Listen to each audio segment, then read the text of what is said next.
Bismillahirrahmanirrahim. Assalamualaikum warahmatullahi wabarakatuh. Kita lanjutkan fisika modern. Oke, kalau kemarin kita sudah di relativitas selesai pembahasan teori relativitas umum maupun khusus, kita tambahkan ke teori kuantum radiasi. Nah, di sini ada gambar apa nih? IR kamera ya. Ini untuk mengukur apa? Temperatur suhu. Di sini kita lihat. Ya, kalau warna merah ini 40, 38, 36, 34 dan sebagainya. Ini ada orang yang lewat, ini dari bandara biasanya. Kalau Anda dari bepergian dari luar negeri masuk sebuah negara, dicek temperaturnya berapa, demam atau tidak. Oke. Terutama dalam kasus wabah COVID-19 ini masih akan diperiksa seperti itu. Oke. Nah, ini bagaimana cara kerja kamera inframerah ini kok bisa mengetahui suhunya berapa? Dari jarak jauh lagi. Bagaimana ini bisa dijelaskan? Nah, ini baru bisa dijelaskan dengan baik, dengan make sense ketika kita mendalami prinsip radiasi benda hitam yang akan kita bahas di teori kuantum radiasi. Oke.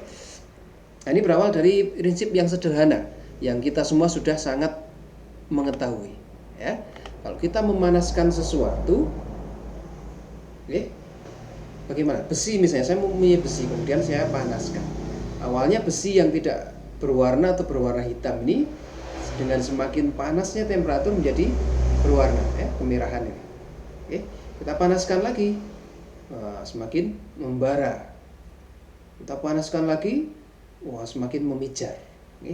Sampai suhu mendekati titik lelehnya nanti berwarna putih memijar. Ya. Nah, ini fenomena-fenomena yang kita sudah sangat mengetahuinya setiap hari. Ya. Lampu pijar di rumah kita bukan lampu yang putih ya, lampu yang kuning itu bolam. Itu juga memijar karena filamen di dalamnya membara dan memijar, filamen wolfram atau tungsten. Nah, ini kita sudah sangat mengetahuinya ya, bahwa ketika sebuah benda dipanaskan dia lama-lama akan memancarkan cahaya tampak ya. Nah, kemudian kita ingin tahu ini bagaimana sih hubungannya kalau saya panaskan di suhu sekian kok warnanya ini, kalau saya panaskan di suhu sekian kok warnanya yang keluar kemerahan, kalau 1000 yang keluar kok orange, 1300 kok putih, ini bagaimana? Nah, ini para peneliti, para ilmuwan ingin tahu hubungannya bagaimana ya. Maka dibuatlah sebuah kajian seperti ini ya. Nah, sebelumnya kita simpulkan dulu bahwa ketika sebuah benda dipanaskan nanti semakin lama akan memijar ya, kemudian membara, kemudian memijar ketika lebih panas lagi. Oke, kita bisa melihat tuh dia berwarna merah atau putih atau orange ya. Kalau kita bisa melihat artinya benda tersebut memancarkan radiasi dalam panjang gelombang visible ya. Nah, ternyata bukan hanya panjang gelombang visible saja ya, tetapi semua benda ketika dia dipanaskan memancarkan gelombang elektromagnetik, baik yang bisa kita lihat ya, spektrum visible maupun yang tidak bisa kita lihat ya. Nah, selain memancarkan radiasi, benda tadi juga menyerap radiasi karena ada benda lain yang juga di lingkungan, misalnya kita di sini ya, kita di tubuh saya 37 derajat Celcius berarti memancarkan radiasi. Kemudian saya menghadap komputernya suhunya prosesornya 40 derajat Celcius, dia juga memancarkan radiasi ke saya. Oke. Jadi saling memancarkan dan saling menyerap. Ya. Nah, umumnya kemampuan sebuah benda untuk memancarkan radiasi ini sebanding dengan kemampuannya menyerap radiasi. Ini kita bahas, ini namanya emisivitas ya. Oke. Nah, sebuah benda ideal yang menyerap seluruh radiasi yang mengenainya atau memancarkan semua energi menjadi radiasi, kita sebut sebagai black body, benda hitam ya. Artinya semua radiasi yang diterima oleh dia diserap seluruhnya. Oke. Demikian halnya ketika dia memiliki energi panas misalnya, semuanya akan dia pancarkan sebagai radiasi ya. Nah, ini kita modelkan seperti ini, sebuah benda hitam. Ini pendekatan yang cukup ideal adalah sebuah benda berongga ya. Ini sebuah bola misalnya ya, dalamnya kosong berongga. Nah, ini ada permukaan dalam. Nah, di sini ada salah satu lubang kecil. Jadi ketika sebuah radiasi masuk melalui lubang tersebut, dia dipantulkan di sini ya. Sebagian diserap, ada yang dipantulkan. Sebagian lagi diserap, pantulkan lagi. Sebagian lagi diserap, dipantulkan, diserap, sampai semuanya habis ya. Sampai semua energi yang dibawa oleh radiasi ini habis terserap ya. Artinya tidak ada lagi yang keluar dari benda ini ya. Nah, radiasi yang masuk melalui lubang tersebut akan dipantulkan berkali-kali oleh permukaan di dalam permukaan dalamnya ini ya, sehingga seluruh energinya habis terserap. Ini pendekatan sebuah benda yang masuk kategori benda hitam ya. Nah, kebalikannya juga seperti itu. Ketika sebuah benda tadi dipanaskan, ketika sebuah benda hitam tadi dipanaskan, nah, atom-atomnya di permukaan dalamnya akan memiliki energi kinetik ya. Kinetik yang tinggi sampai bisa melepaskan radiasi ya. Nah, karena tadi bergerak ya, muatan ada ion, ada elektron bergerak. Nah, kita belajar fisika dasar 2, muatan listrik yang bergerak akan menghasilkan radiasi gelombang elektromagnetik. Ini juga sama, menghasilkan radiasi gelombang elektromagnetik yang dipancarkan melalui satu lubang tadi ya.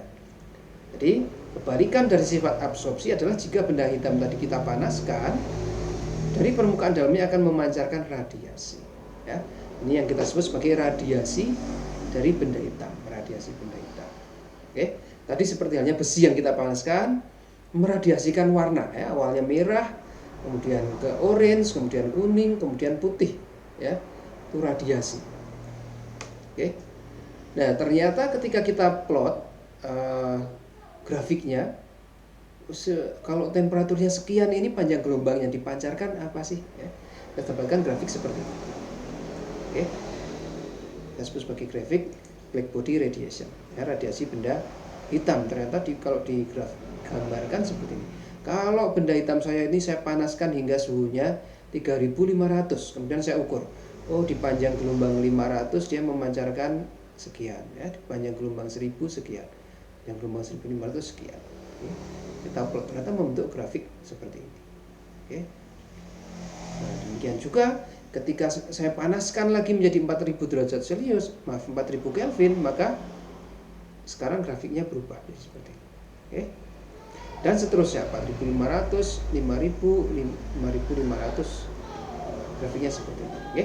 Nah, ini kita bisa tarik beberapa kesimpulan. Yang pertama adalah ketika kita semakin meningkatkan temperatur benda tersebut, maka intensitas radiasinya semakin tinggi juga. Ini kita lihat intensitas ya.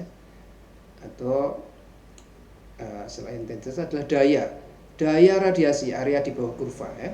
Area di bawah kurvanya akan semakin besar juga ya. 3500 yang bawah ini 4000 semakin besar, 4500 semakin besar lagi, 5000 semakin besar ya. Nah, jadi total daya yang diradiasikan oleh benda hitam tersebut menjadi semakin besar.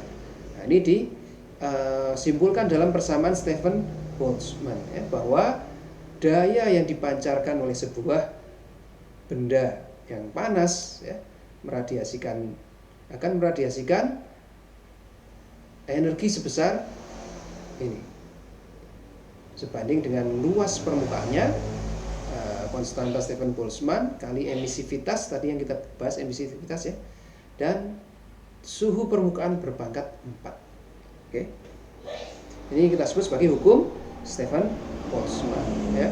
Artinya semakin tinggi temperaturnya, daya yang dihasilkan juga semakin besar ya. Kita lihat ya di sini 3500 sampai ke 5500. Oke. Ini hampir dua kali lipatnya ya. Dan intensitasnya jauh lebih banyak, mungkin 4 kali lipatnya. Oke. Karena berpangkat 4. Kalau berpangkat 4 berarti 2 berpangkat 4 ya. 16 kali lipatnya. Antara yang bawah sampai atas ini hampir 16 kali lipatnya. Oke, intensitasnya. Nah, yang kedua adalah ternyata kita lihat puncak radiasi di sini. Ya. Ini di sekitar lambda berapa nih? Kita tarik garis ke bawah mungkin 500 ya. Kemudian di sini 525 misalnya. Ini 550 misalnya. Dan seterusnya ya. Nah, ini kita lihat bahwa puncak dari radiasi bagaimana? Semakin tinggi temperatur sebuah benda, maka puncak dari spektrum radiasi bergeser ke lambda yang lebih tinggi, betul, lambda yang lebih rendah atau frekuensi yang lebih tinggi. Oke.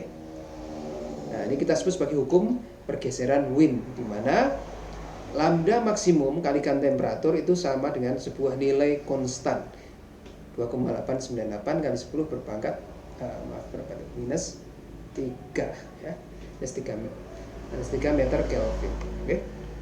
Dia semakin tinggi temperatur benda, puncak dari panjang gelombang radiasi benda hitam yang dipancarkan ini semakin bergeser ke arah lambda yang kecil. Maka tadi kita ingat di besi ya, semakin kita naikkan temperaturnya, gimana nih?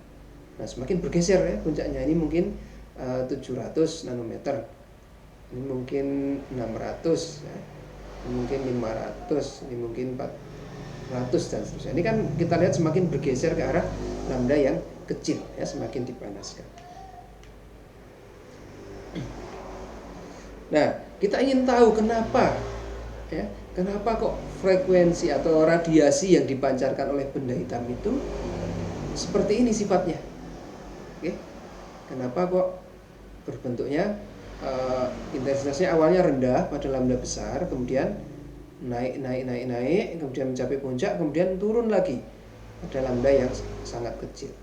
Ya. Kenapa profilnya seperti itu? Oke, kita ingin mendapat penjelasan model fisikanya seperti apa. Oke. Nah, ini kita bisa jelaskan dengan prinsip energi termodinamika ya, bahwa energi thermal itu kan energi kinetik ya.